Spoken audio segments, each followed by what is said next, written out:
So guys, another Championship weekend has been concluded, which means it's another one of my Championship reviews. Matchday 12 has been concluded. We've got some really shocking results, a lot of talking points going on. I'd love to know your guys' thoughts of this weekend in the comments down below. We've also got another part of this video. We've got some midweek games to predict as well, which I will be predicting as well. And you guys can have a chance to enter some more points into the prediction league if you comment those games in the comments down below. And speaking of the prediction league, this is what it's looking like. And it's one of my better weeks in quite a while, but despite getting 11 points, I actually did one of the worst because everyone did so well this week. I've got to give a shout out to Jeremy Borough, who's just increased his lead with a ridiculous game weekend of 17 points. James Macy, NFC Owen, they all got over 15 points. W-Day, Deku as well. All three of them did really well. So fair play to most of you in this league. And this is what the League One league is looking like. Bailey Francis, the only person who has moved up a couple of places in this league. If you guys like what you see, please give a video a like. It does tremendously help. I also really want to thank you guys, as this is the first video after achieving 800 subscribers. I do truly appreciate the support. As a result of this, later on, maybe this week, I'm going to do a 30-odd minute Call of Duty / GTA gameplay like I did last year. So it's what you guys wanted to see, so I'm going to deliver that to you guys as soon as I can. And please continue to subscribe to the channel. It does really help. We're now really starting to be on the cusp of getting to 1,000 subscribers, so if we can get that, that'd be amazing. And please do share this video and this channel to as many people as you can. All of that really helps. But without any further ado, let's start reviewing what went on in this weekend in the Championship.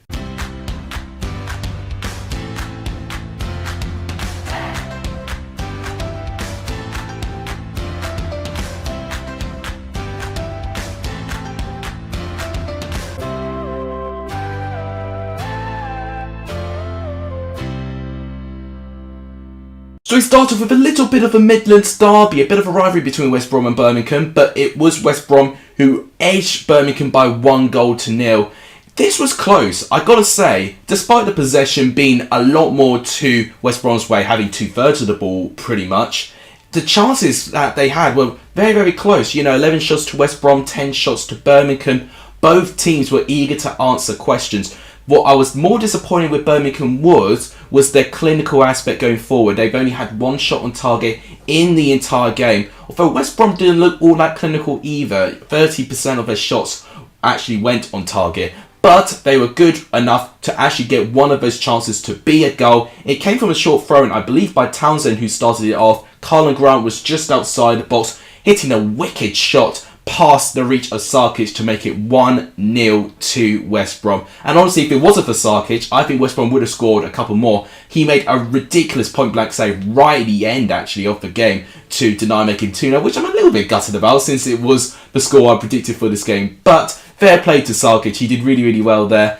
I think with Birmingham, they cannot be too rude on this defeat. Obviously, I think there could be concerns of how they've struggled to get a goal, but I think how they managed the game was good. They need to adopt that going forward. What they do need to do going forward, if they do want to improve their position, is just be more clinical going forward. With West Brom, it's a win, and honestly, I don't think they're even playing at their particular best, to be honest, but if they're still grinding out these wins, it's a really good sign for West Brom. And then the bonkers West London derby ends with Fulham going on top by 4-1. I mean, I thought it was going to be a Fulham win, but I didn't think it'd be particularly one-sided. What I will say, though, I think it was neck and neck right after until Alexander Mitrovic scored his second. I think QPR were well in this game until Fulham went ahead for the second time. I mean, Mitrovic scored the first goal. Fantastic work on his part. He's proven to be an unbelievable Championship player, as most of us Championship fans have predicted for this season. But I've got to say, apart from that goal, I think QPR were very unlucky not to equalise sooner. But Lyndon Dykes, actually coming off the bench, actually made a really big difference. And he's just proving how important he has been. When he did sign last year, you know, for me, he didn't quite hit the ground running. This year, I think he's proving to be a lot more important on the field for QPR. He equalised to make it 1-1. But fair play to Fulham. They dug deep, they dealt with the pressure. About 10 minutes later, Mitrovic got his second. And I felt after that, QPR capitulated. And that concerns me. We have seen Fulham before. As soon as they get pegged back, they do fight back to get back into this. But for QPR to capitulate the way that they did, is a little bit of a worrying sign for me. And then in Ewood Park, we were treated to a treat because it ended 2-2 between the two sides. It was a 4-goal thriller. So this game was literally a tale of two halves. What I will say with the game overall, I think Coventry slightly edged Blackburn for more of this. They had more of the ball, and I think in terms of moving around with it, they were better. However, Blackburn bizarrely actually created more going forward off the ball, and that is what has been Blackburn's biggest strength this season. I keep going on about it, that this could be a risk when you play a really good footballing team. But if you're playing against a team that are not going to take chances, it's actually the best way. You can preserve your energy and you can really, really hit teams off the break, for instance. And when Blackburn scored their goals, they really were relying on width, like the likes of Ryan Nyambe charging down the right-hand side. And I think the Coventry defenders really got stretched in terms of Blackburn's attacks. And they got their 2 goals from Joey Rothwell and Sam Gallagher to make it 2-0. And I was worried for Coventry. I really, really was, because I knew their away form wasn't great. But fair play to them. Second half, they got a goal back almost immediately from Tyler Walker, a player who I nearly forgot about, to be honest, being a Coventry player. I think that's his first goal of the season. And I do think they deserve something out of this. Even when they were losing in the first half, I felt Coventry actually did create more. They were a bit fortunate how they got their equaliser though. It was a shot from distance, it cannoned off the post, and it went in, cannoning off Thomas Kaminski, and it will go down as an own goal for the poor goalkeeper. But brilliant game overall, and I'm really excited to see how both of these sides moving forward, because they've got different strengths and weaknesses within each other, and I think they'll definitely be up there in the Championship table if they continue with their philosophies. So then we saw Bournemouth continue to be on top of the Championship with a 2-0 away win to Bristol City, and this was the first game after knowing the news of David Brooks being diagnosed with Hodgkin's lymphoma, and what a tribute they had to when Jamal Lowe scored the first goal when all the teammates were holding up his shirt. Such a lovely touch with the Bournemouth players, honestly, and just with the whole community and the support from the crowd too. Talking about the game, Bristol City had moments of good quality going forward. However, they only had 2 shots on target and 5 shots on goal. Looking at Bournemouth's chances, 22 shots and 5 shots on target. So you would argue, I think Bournemouth should have been more clinical with their chances, but Bournemouth were definitely the team with most of the ball. Bristol City were kind of doing a little bit similar to what Blackburn were doing. When they win the ball back, they'll try and bombard forward. How they didn't score at least one, I don't know. Lackey Wells definitely had a fantastic opportunity at some points where he just needed to hit the target and it would have been a goal. So I see what Bristol City are trying to do, but if they don't have the ball as much, it's just going to reduce their chances of making those chances count. With Bournemouth, I'm always impressed with them at the moment. They look very comfortable and very confident. They're looking very adaptable too. You know, being a bit more free-flowing, but then also being a little bit more laid back against some heavily possessive teams. And I think the mix between experience and youth is paying off as well. So I'm really excited to see how Bournemouth continue on with the rest of the season. And we saw Hull fall once again to a 2-0 defeat, and this time in the hands of Huddersfield Town. Now, Tom Lee's got a very early goal, and immediately that set the tone, thinking, oh, here we go again. But I've got to say this, and I will be honest, looking at those highlights, I think Hull actually put in one of their better performances in the season since the opening day win against Preston. They actually looked like that they worked on some ideas to try and create some attacking play going forward, a little bit of overlapping I was seeing in those highlights. But unfortunately, once again, their biggest downfall is their clinicalness. They just cannot find the ball in the back of the net. And for what Huddersfield did, for me, they were a little bit quiet in terms of creating some real chances, in terms of chances on goal. I think Dwayne Holmes, when he got the second goal, it was a little bit of a moment of magic, and both of Hull City's conceded goals came from corners. And that's really poor for them to switch off like that. The strike from Holmes is amazing, don't get me wrong, but Hull defensively should set up much better there. So I think Hull will be feeling quite fortunate. They're still above the bottom 3 at the moment, following the fact that Barnsley and Peterborough both lost this weekend. I really hope with Huddersfield that they really work on their consistency. I can clearly see that they can find some chances, and even if they don't have many on target, their clinicalness is why they're up there. And if they can work on that and they can manage the game even better, then I can see Huddersfield being right up there in the Championship. Another 2-0 win came to Middlesbrough. I won't lie, it was an awful game to watch back. It was one of the worst games I have actually seen in terms of quality-wise when I watched it back. it didn't really look like we were going to have any team scoring a goal. Middlesbrough definitely creating a lot more, and I have to say a lot more for what Peterborough were.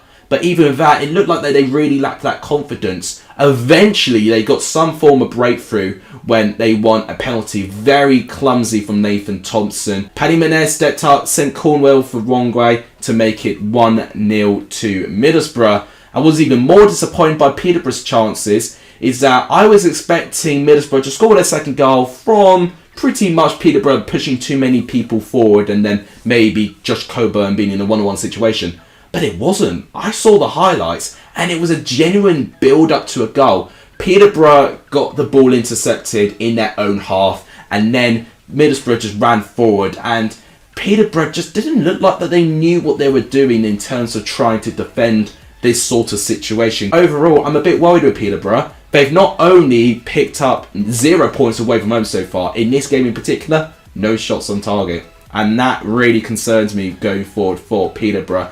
It will put pressure, I think, on Darren Ferguson if he cannot inspire anything better from this Peterborough side going forward.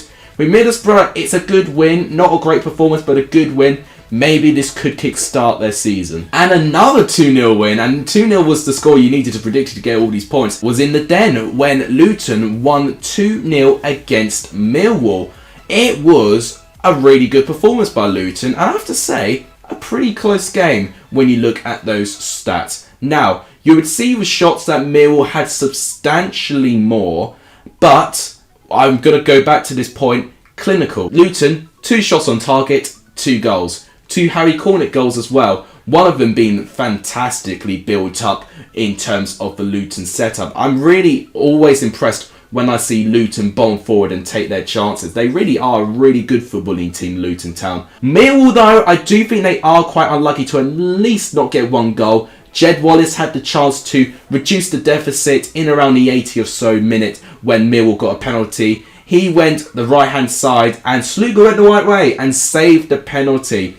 It looked a pretty good pen in power, but in terms of the positioning, it was way too close to Sluga, sadly. Although Sluga went the other way, it would have looked like a really good penalty. I think Millwall were a little bit unlucky, but they do have a really good chance to try and bounce back in midweek at least. And we're seeing a huge revival of Nottingham Forest as they continue to pick up points with Steve Cooper. That's 3 consecutive wins now. They beat Blackpool by 2-1. This was another rather close game.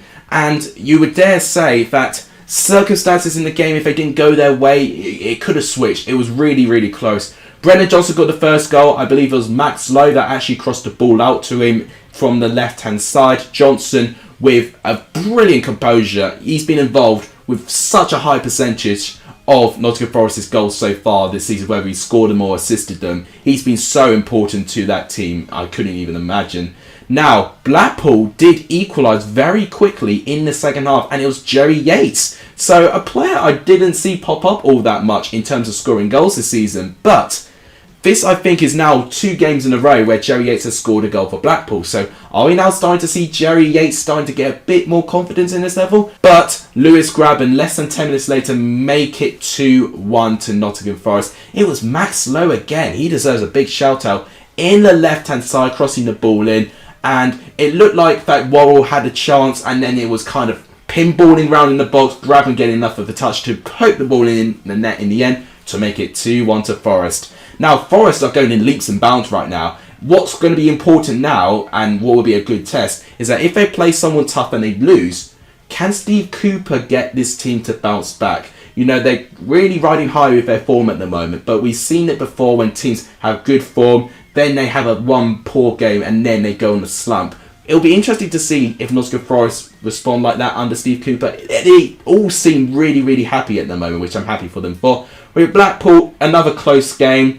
And they've got to be careful with this Blackpool. They can't have too many of these close games where it doesn't quite go their way. It can definitely cost them, especially if the bottom teams in the table start trying to string a bit of consistency. And then the game at Deep Dell between Preston and Derby, it ended 0-0. So this was a bit of a tribute game, you know, to Sir Trevor Hemmings, who passed away very recently. May his soul rest in peace.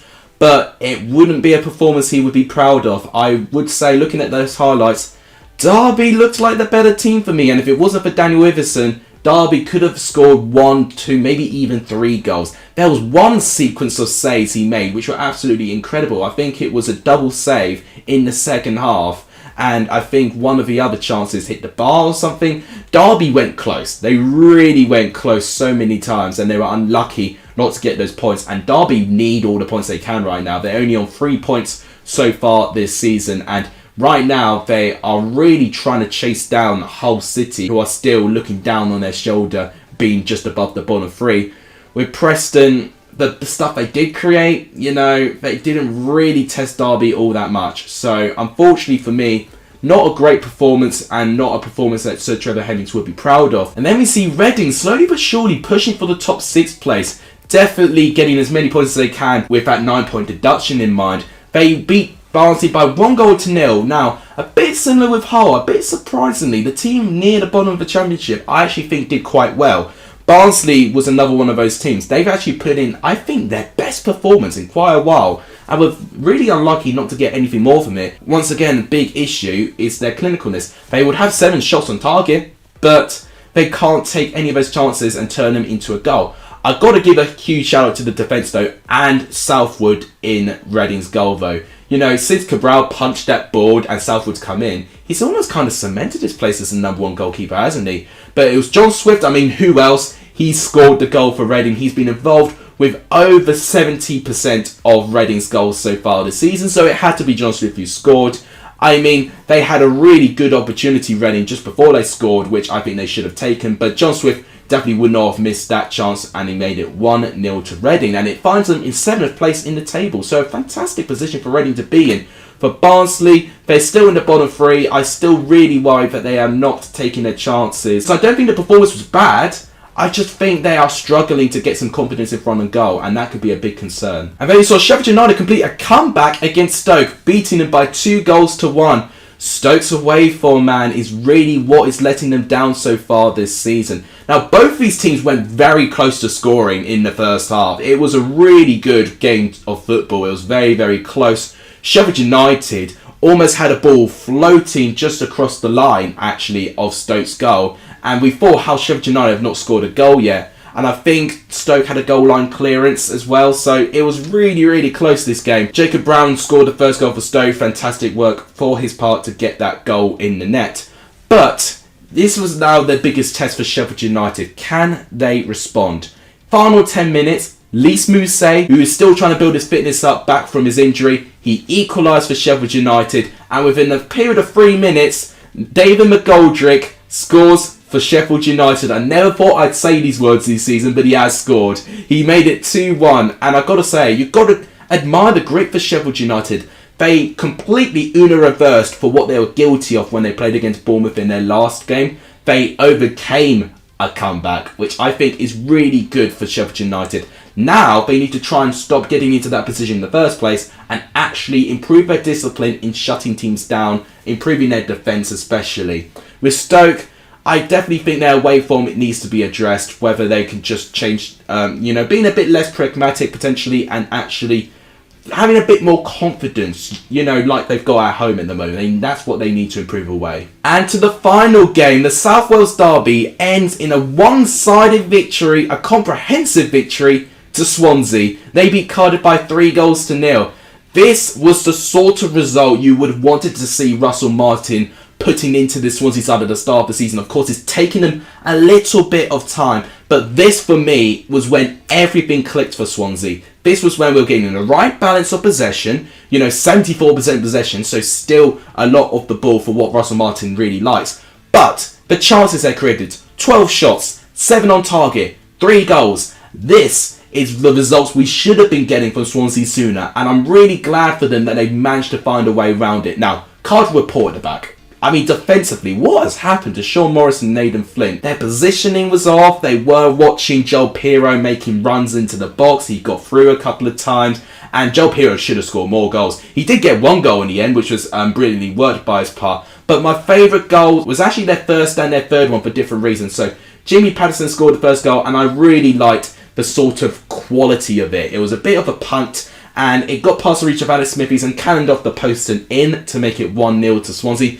Came at a very crucial time, I think, in the game as well, as Cardiff were just trying to mellow their way back into this. But Jake Bidwell's goal, I think, might actually be my favourite out of the 2 goals. Simply because I really admired the build-up of the goal. Cardiff definitely should have scored with a couple of the chances they had. Ryan Giles had pretty much a one-on-one, which he should have saved. Kiefer Moore, also brilliant position. I think he definitely should have done better. But Steve Bender, definitely round of applause for him. He's been one of my favourite goalkeepers I've seen this season and criminally underrated. I think definitely a lot of plaudits should be on Steve Bender after this game. With Cardiff, I think this is curtains for McCarthy, you know. Unless he pulls off a miracle midweek, I can't see how Vincent Tan will keep him. Going forward, they've actually got the only player this season who has had a 0% conversion rate taking over 15 shots, and that is James Collins. Kiefer Moore with only a 5% conversion rate, who's actually the 4th worst striker in terms of conversion rates taking over 15 shots. But that wraps up my reaction to this weekend's games. This is what the table's looking like. Bournemouth are first,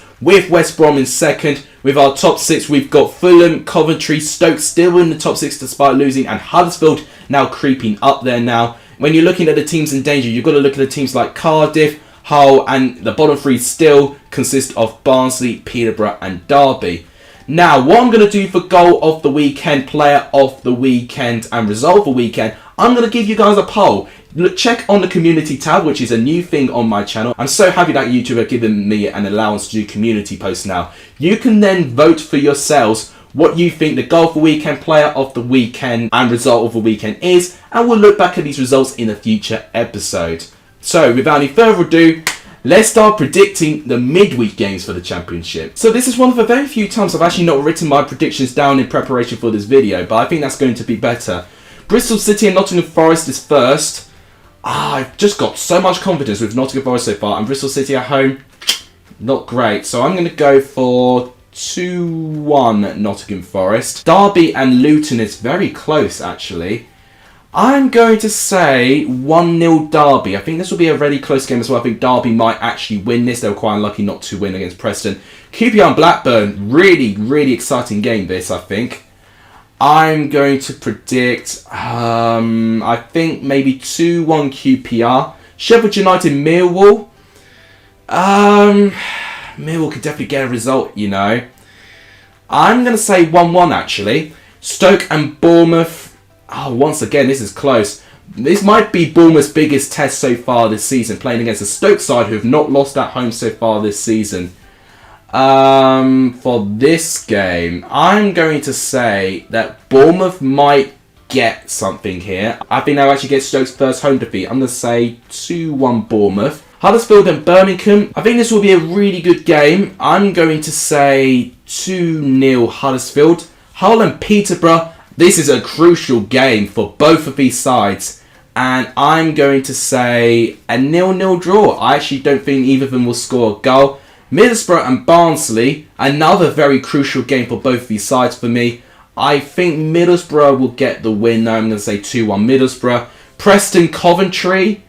I'm going to say a 1-1 draw. I think they'll get a draw in this game. Fulham and Cardiff. This could be a Cardiff win, you know. I can see Cardiff shocking everyone. And Fulham in midweek, a bit hit and miss. I can't predict Cardiff to win based on what I've seen them. I'm going to say maybe even 4-1 to Fulham again. I think it'll be a similar sounding result. Swansea and West Brom, close game, I think. But I think this is actually going to be a 0-0 draw as well. I think they'll both cancel each other out here. And Reading and Blackpool. I want this to be a really good game. I'm going to go for 2-1 Reading. Now, these are my predictions for midweek. Always remember, guys, make sure you comment your predictions in the comments down below. If you get it right, you'll get some points added on to the Let's Latest Football Prediction League. But that'll wrap it up for today's video. If you guys enjoyed it, please give the video a like. It does tremendously help the channel. Please do hit that subscribe button for this channel. It does really help. And please share this video and this channel to as many people as you can. All of that really helps. That'll wrap it up. Thank you guys so much for watching. You guys are legendary if you saw the end of this video. And as always, I'll see you guys very soon. Take care.